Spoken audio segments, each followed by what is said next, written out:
and welcome to Mock the Week. I'm Dara O'Brien. Joining me this week are Andy Parsons, Alan Cochrane and Russell Howard, Frankie Boyle, Hugh Dennis and Adam Hills.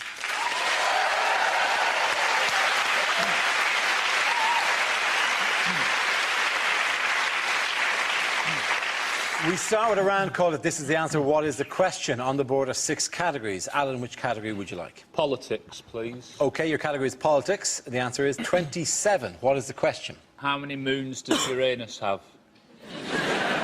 I'm not sure it's political right now. Well, I don't know. Don't say you don't get the news from us. Yeah. Is it in Dundee? How long does a day seem to last?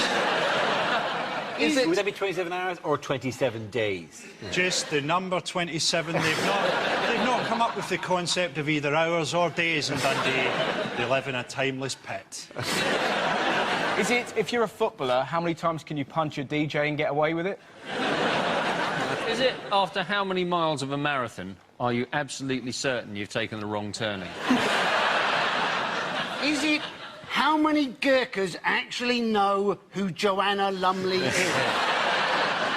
Is it how long was the trail of chocolate hobnobs I used to lure my gran through the doors of a Swiss clinic?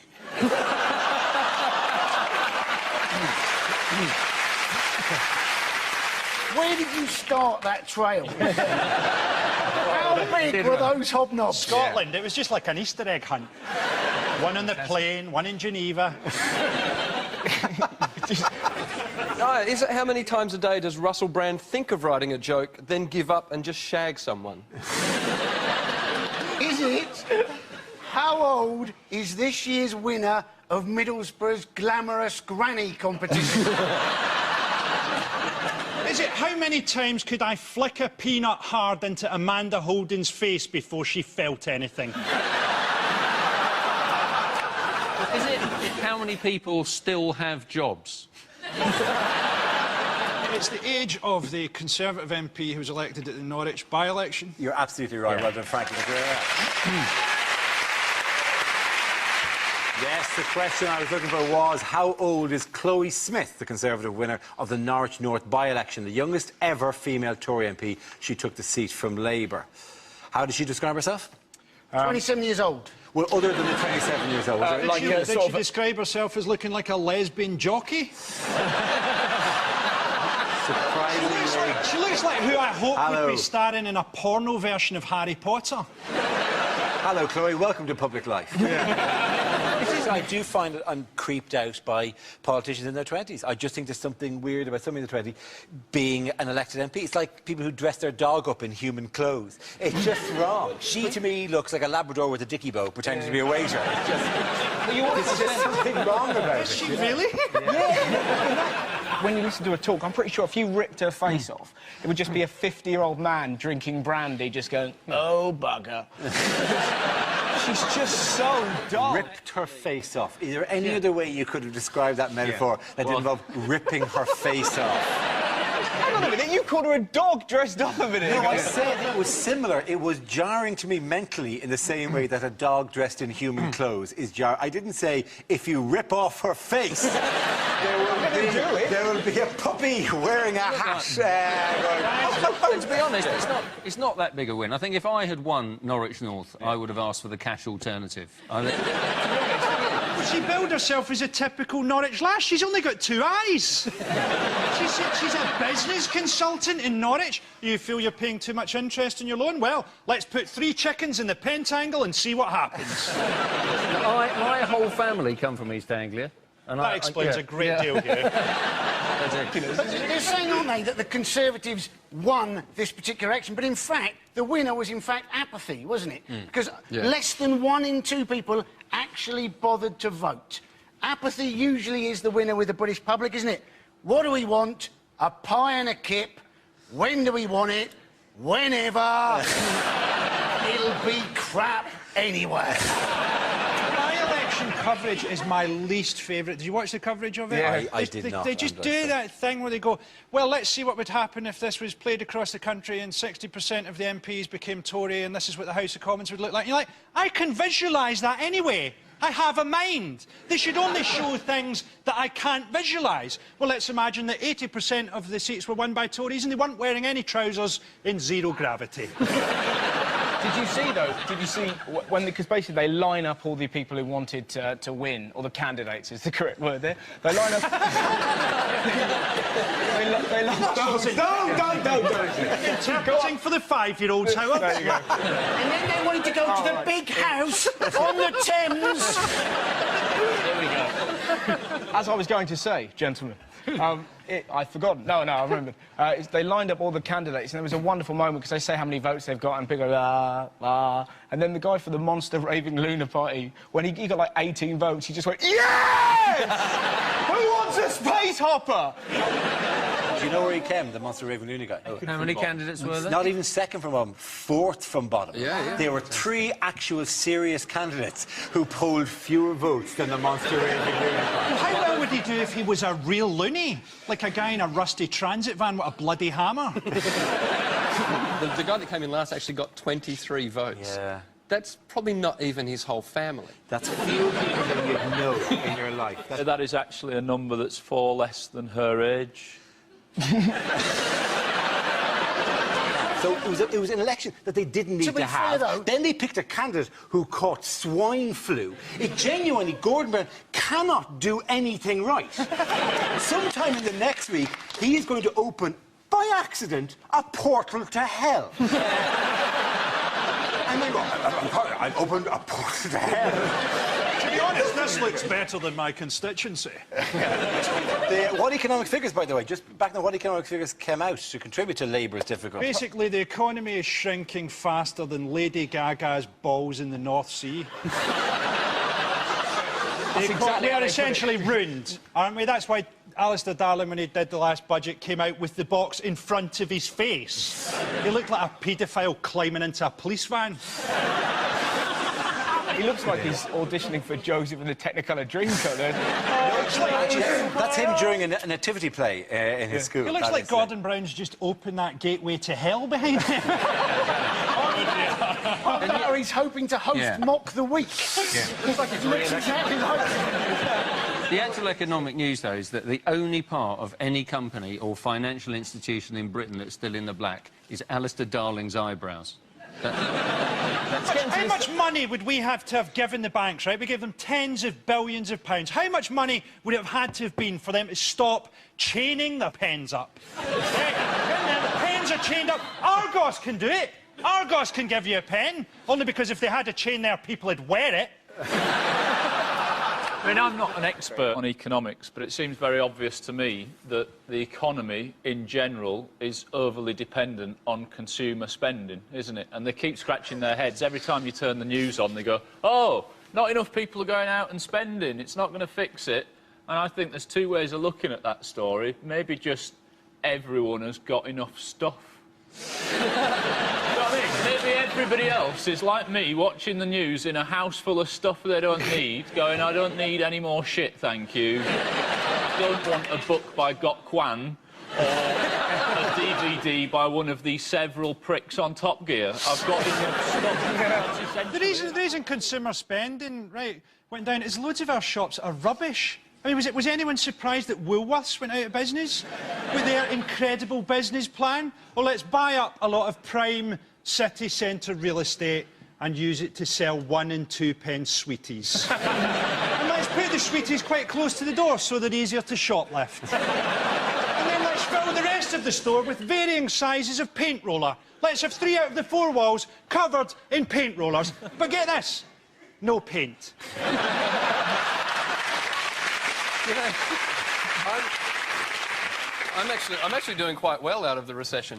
Because I keep picking up corporate gigs as a comedian. And the last one I turned up to, I said, why have you booked me? And they said, because we couldn't afford Dara, Russell or Frankie. Do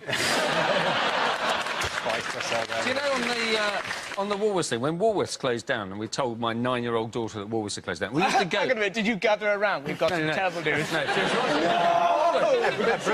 Put your black dress on, Susan.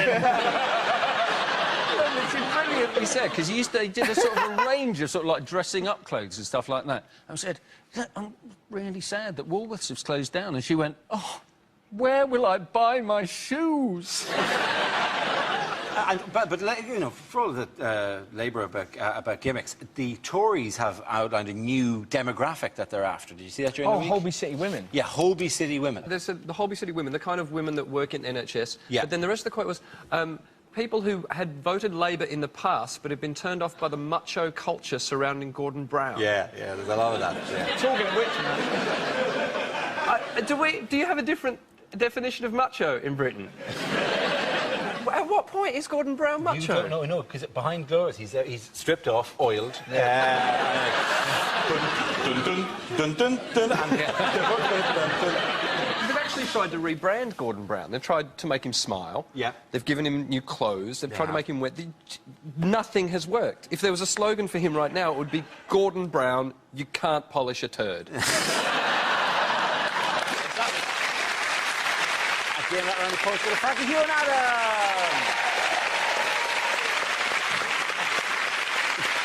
Now we play a round called Mochter Quinn Medicine Woman. This game involves Alan, Adam, Andy and Russell. So if you could make your way to the performance area, please. This is where we test our performers' stand-up skills. We spin our news generator, it settles on a topic, and anyone can volunteer jokes about the chosen subject. The winners are the people I judge to have produced the funniest stuff. OK, here we go. Let's spin the wheel. The first subject is religion. Who wants to come in on that? Adam Hills. Why can you make fun of certain religions? Why can you use certain religions to promote your products and not other? Why can you use Buddha to promote products? You go to any city in the world, you will find a Buddha bar that serves Karma cocktails. You will find a chocolate Buddha restaurant with carvings of Buddha down the wall. If you go to a supermarket right now, I'm sure you'll find a brand of margarine called I Can't Believe It's Not Buddha. Why can you do that with Buddha and no other religious leader? You know why? Because there's no such thing as a Buddhist extremist. What are they going to do? Turn up at your restaurant? Yeah, if you keep calling it that, oh, I've got no choice but to wish you good karma. Shit! You could not do that with any other religious icon. You couldn't have a gym only open on Sunday mornings called Jehovah's Fitness. Well done, Alan Hill. OK, let's spin the wheel again. The subject is transport. Who wants to come in on that? Andy Parsons. We've now got ads telling us from the government how to use a level crossing. Now, you'd have thought it was fairly obvious, but apparently the problem is sometimes the barrier goes across the road, but it doesn't go all the way to the other side. And people think, oh, well, it's gone down on my side, but I mean, I can go around the outside, and I can go across. And you're thinking, do we need to spend thousands of government pounds telling people how to use a level crossing? Surely it's just a new form of natural selection. Thank you very much, Andy. OK, that leaves us with Alan and Russell. Let's spin the wheel. The next topic is fashion. Who wants to come in? Alan. Yeah, I'm pretty cool. I'm at a funny age. It's hard to get clothes right, I think. Somebody explained to me that there's a theory that the day you pick something up and think, is this too young for me, that is the day that some clothing has got too young for you. And I'm only in my early 30s, but I've had it happen already. I picked something up the other day, I thought, is this too young for me? And it was. It was some of those trainers with wheels on the heels. I think clothes matter. My mind was changed on this last December. I saw a big issue seller in the street dressed as Santa. Yeah, it's fine for us, for adults, but it was daylight, there was children in the street, and I could see one little boy looking at the big issue seller and then looking at his mum as if to say, it's not looking good for my PlayStation 3 this year. Thank you very much, Alan.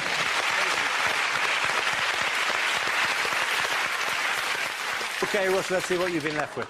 Let's spin the wheel. The subject, Russell, is etiquette. It's like ladies with pointy breasts carrying books in a weird way. I'm really socially awkward. I met Jonathan Ross the other day, got really excited. I was having a wee backstage at a gig, and he went, "You're thingamajig, aren't you?" And for some reason, I went, "I can be whoever you want me to be." Now, in a toilet, that is just a come-on, you know? And with women, it's even worse. I was on a train the other day, and this lady went, "Excuse me, can you look after my bags whilst I go to the toilet?" Now, in that situation, all you've got to do is go, "Yes." But for some reason, I panicked and went, "You're not allowed to go, and it's in the station." So she sits down, going, "Fair enough, didn't realise you were the poo goblin." Horrible moment. The train wouldn't move. Eventually it did. I swear she looked at me and went, "Can I go now?" Thank you very much, Russell. I think that round, the points go to Adam and Alan. Our next round is called Headliners. Here's a typical picture of Italian Prime Minister Silvio Berlusconi. But what does BITS stand for? It doesn't just mean bits, all right? So it's not bolognese is too spicy. Is it Berlusconi as Tatty Bojangle Squeezer? Is he just auditioning people? Is he going, "Bend over, impressive, that's satisfactory"? Is it boys? I think it's syphilis. Is it Berlusconi imitates Tyrannosaurus statue? Is it beaten in the Second World War? Is it Berlusconi il Toro Shago? Is it basically, "I'm Tony Soprano"? Has anyone got anything that approaches the I know what it correct is. answer? In Berlusconi in tape scandal. Yes, that's right. Well done. Thank you very much. The answer I was looking for was Berlusconi in tape scandal. Recently released audio recordings detailing conversations alleged to be between escort Patrizia Daddario and a man alleged to be Berlusconi have led to uncomfortable questions about his personal and political life. The Prime Minister's approval rating has dipped below 50% for the first time. That's what it took. It took actual tapes. Tapes that could not be played to any member of the government here, apart from Jackie Smith's husband, who said they were really good. It's so wonderful, though, isn't it? Because you're meant to go, "Oh, my God, isn't it appalling?" But when you find out he's 72 and she's 40, you can't help but go, "Impressive." Imagine if he was your granddad. Imagine that. Because when he was asked, said you had sex with a prostitute, did he apologise? No. He went, "Hey, I'm no saint." I'm no saint isn't a defence or an answer. Did you have sex with a prostitute? So he's got, "I'm no saint." That's just a bizarre non sequitur. Have you had someone killed, Mr. Berlusconi? Well, I didn't invent penicillin. To be fair, he said more than just "I'm no saint." The actual full quote was, "There are a lot of pretty girls about. I am no saint." So in some ways he did clarify. He's I think we brilliant, can sir. take that as a large yes. He's like this. He said what the tapes actually said, though. On the tapes, he says to the escort girl, "Wait for me in the big bed." And she says, "Which one is that? The one with the curtains?" And you think, how many beds are there in the... Where is he shagging her? Is he in the bed section at IKEA? "Tonight, we will do it in the big bed. Tomorrow, we will do it on the bed with a ladder with the children's desk underneath." How sexy is actually... that is OK for a 72-year-old man. What's their version of Last of the Summer Wine like? Let's just be like porn. Yes, let's get in the bath. Let's all get into the bath. No, the stockings are wrinkly because they're up and down 20 times a day. He was asked about all the wild parties at his house as well, because they've been going on for ages. And he said something like, "As long as I'm there, nothing inelegant will happen, because I am a man of good taste and character." Or, as it's known in the legal fraternity, the Barrymore defence. And what did she want in return for this? She wanted a B&B. Bizarrely, this is genuinely true. She wanted a B&B, and Berlusconi went, "Well, what I'll give you begins with B&B." What she actually said was that she asked for to get, it was like rezoning or to get a permit, and then she said, rather than sending around two people to resolve my property problem, I was offered a seat in the European Parliament. That is full-on seduction right there. It's an incredible land of sleaze and scandal, isn't it? Can you imagine how tame our expenses scandal looked to them? In Italy, they'd be like, have you claimed for a bath plug? No, that should read butt plug. The cabinet meetings must be like a pool party in Sir Mix-a-Lot's house. It's probably just 20 18-year-old swimwear models with sprinklers that come on every hour on the hour. Wah, wah, they all get get up and dance for a while. Home secretary, work it harder. This is just the reason we have sex scandals is that we're supposed to be attracted to strong, confident women, but we're not. We're actually attracted to broken, neurotic women because we know that they'll be dirtier in bed. So if you go out with a date with someone and on the first date, they go, I had a great relationship with my father. Inside you're going, damn. My stepfather, on the other hand, back in the game. If you're having dinner with 20 escorts, what is the polite time to go, well, that's enough dinner? Because clearly you all know you're not there for dinner. Like, I mean, do you have to go, my penis is now al dente. Let us leave the table. I'm disgusted at the idea of him. I couldn't watch him having sex. It'd be like watching an Egyptian mummy trying to post a sausage. I think it's quite unlikely you'll be asked to watch him having sex. I don't know. I wouldn't rule out anything with Berlusconi. It's interesting because recently one of the papers did a phrase book, and there is a politics version of it, and it included this phrase: "Che onore il primo ministro vuole fare l'amore con nostra nipote," which means, what an honour, the Prime Minister wants to sleep with our granddaughter. OK, in other news, what are Labour, according to the Daily Mail, what are Labour threatening in terms of it's council hilarious. tax? A tax on patios, Dara. A tax on patios. It's By the way, that is a tax on words. patios, not a tax on patios. Labour will come around in the middle of the night and just smash up your patio. That's for having a patio! You've been taxed on nice views, aren't you, basically? So basically, if I have a view over one of Girls Aloud, I've got to pay more money, unless it's the ginger one, in which case I get a rebate. The story was... It seems incredible to me.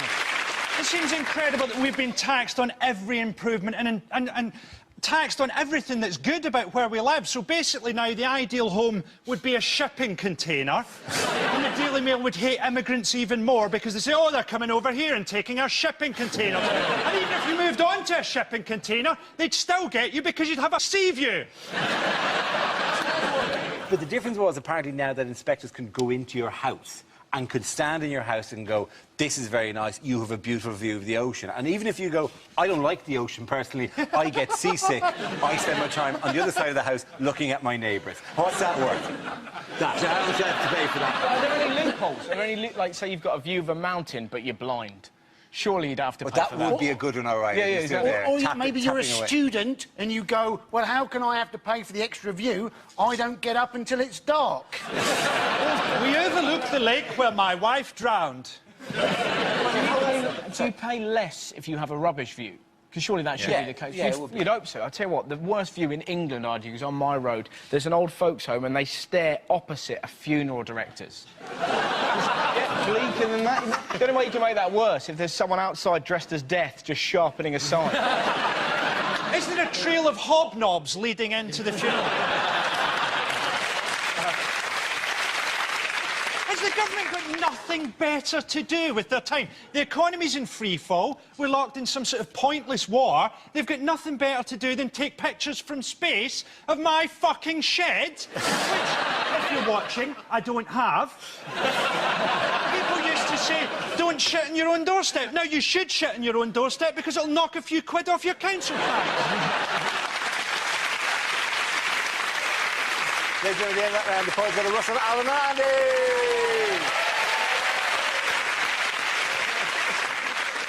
OK, now we come to our final quickfire round called Scenes We'd Like to See. This is for everyone, so if you can make your way to the performance area, please. I cut ideas for scenarios we'd love to see, and the performers come in with their suggestions. OK, here we go. The first subject is unlikely things to hear on a consumer programme.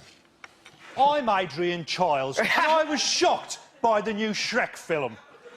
I've not been paid for it, yet I seem to be starring in it.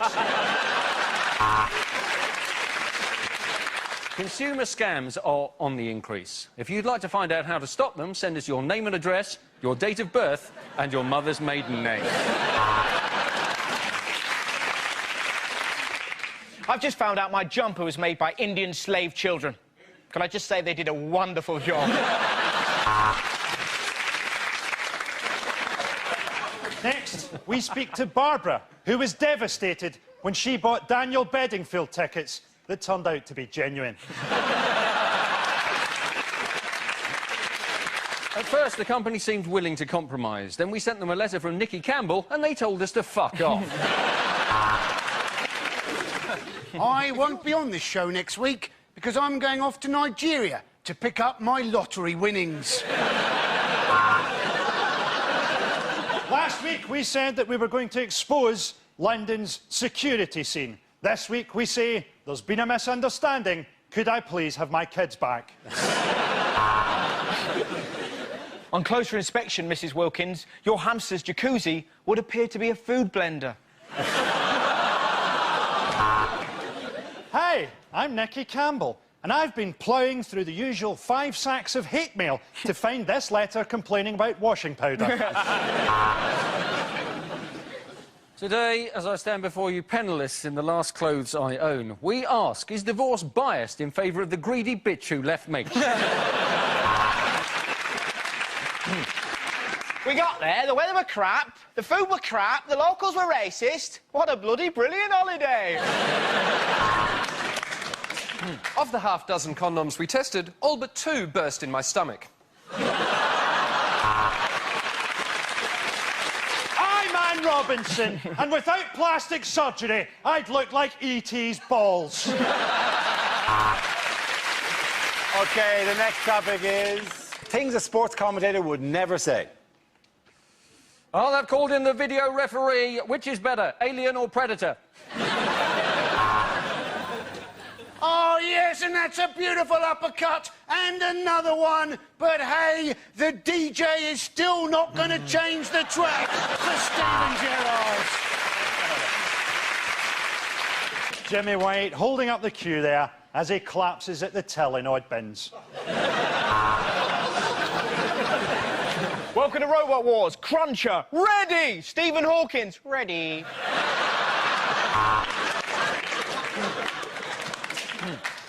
And England have won the Ashes.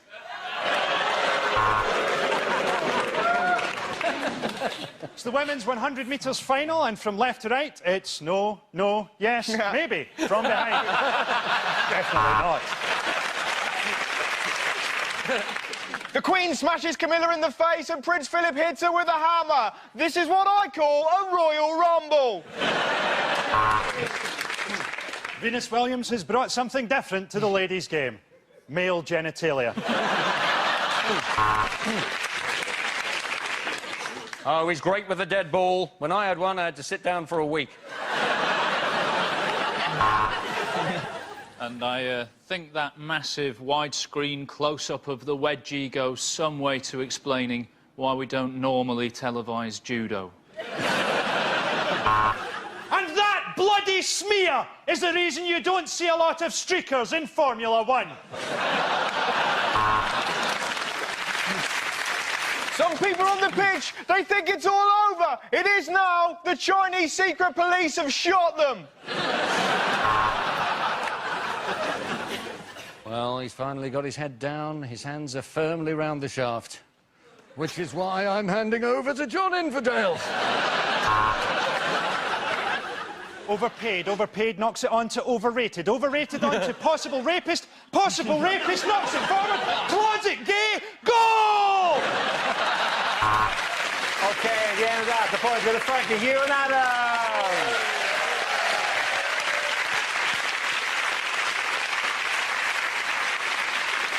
That's the end of the show. This week's winners are Frankie Boyle, Hugh Dennis and Adam Hills. Commiserations to Andy Parsons, Alan Cochrane and Russell Howard. I'm Dara Breen. Thank you for watching. Good night. It's been a very dark place, but we're finally seeing the light at the end of the tunnel. The last in the series of Psychoville is on the way at 10 here on BBC Two. And stay with us for Nevermind the Buzzcocks. Next.